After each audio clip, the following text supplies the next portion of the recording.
Cinema కదండి, పౌరాణికాలు కానీ జానపదాలు కానీ హిస్టారికల్స్ కానీ చారిత్రాత్మక సినిమాలు కానీ చిన్నప్పటి నుంచి బాగా ఇష్టం. కథలు అంటే సినిమాలు కథలు అంటే బాగా ఇష్టం.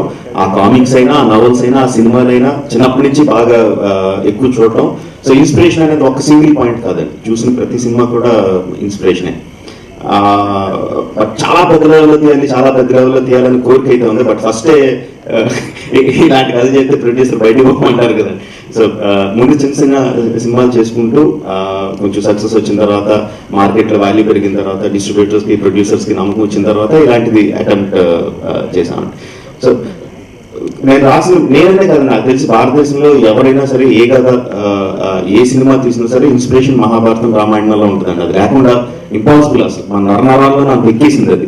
సో ఆ ఇన్స్పిరేషన్ అయితే 100% ఉంటుందండి. అసలు ఈ సినిమా రిలీజ్ అయిన తర్వాత సినిమా గురించి ఆలోచించుకోవాలనుకుంటున్నాను. 2-3 నెలలు ఏదైనా హాలిడేకి వెళ్ళిపోయి ఏమి బుర్రలోంచి అంతా మైండ్లోంచి అంతా తీసేసి అని అనుకుంటున్నాను అండి. బట్ ఎలాంటి సినిమాలో తీస్తానని తెలియదు కానీ నెక్స్ట్ సినిమాలో మాత్రం ఆ చివరి కూర్చున్నాడు ఒక ఆయన, కమల్ కన్నన్ అని చెప్పి, విజువల్ ఎఫెక్ట్స్ సూపర్వైజర్.